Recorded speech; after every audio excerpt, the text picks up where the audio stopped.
ফোনে ঠাকুরদেরকে স্মরণ করছিল। দেয়ালগুলো পাশের কাটা ঘুরে পান পিছিয়ে কাঁদছে ধরো ধরো। আমি যা প্রেরণ করছি দেখে কান্দি আছি। ভয় কেন করো?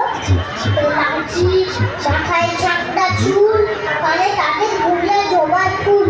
আমি বলি দাঁড়া, খবরদার, এক পা কাছে আসিস যদি আর এই যে দেখ আমার তরোয়াল, টুকরো করে দেবো ধরে এসে।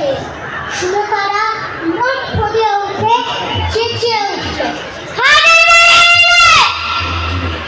তুমি বললে যাচ্ছিলে খোকা ওরে। আমি বলি দেখো না চুপ করে।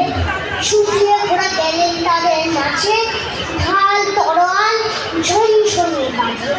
কি ভয়ানক লড়াই হলো মাঝে, শুনে তোমার গায়ে দেবে কাঁটা।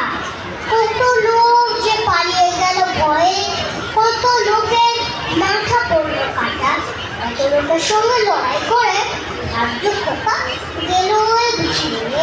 আর তখন রক্ত মেখে গেলে বলছে এসে, লড়াই গেছে থেমে।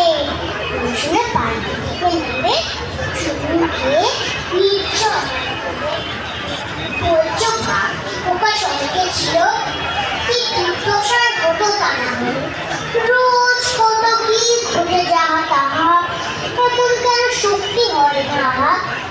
যেন গল্প হতো তবে শুনতো যারা অবাক হতে সবে।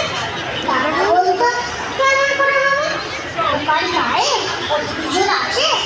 পাড়ার লোকে সবাই বলতো খোকা ছিল মায়ের কাছে নমস্কার।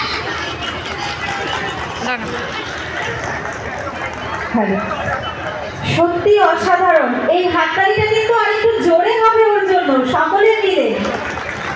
সত্যি ভীষণ ভীষণ ভীষণ ভালো। মানে ওকে দেখে প্রথমে আমার ভয় লাগছিল, পারবে তো বলতে, এত ছোট, কিন্তু ও তো দারুণ বললো। অনেক অনেক ধন্যবাদ তোমাকে। ওরে বাবা, খুব ভালো ছেলে, অনেক বড় আবৃত্তিকার হবে ও বড় হলে, আমার যা মনে হচ্ছে। এত সুন্দর করে এত বড় একটা আবৃত্তি খুব সুন্দর করে বললো। তো অনেক অনেক ধন্যবাদ ওকে, এবং ধন্যবাদ আপনাদেরকে। আপনারা দাঁড়িয়ে আছেন, কেউ কেউ বসে আছেন, কেউ কেউ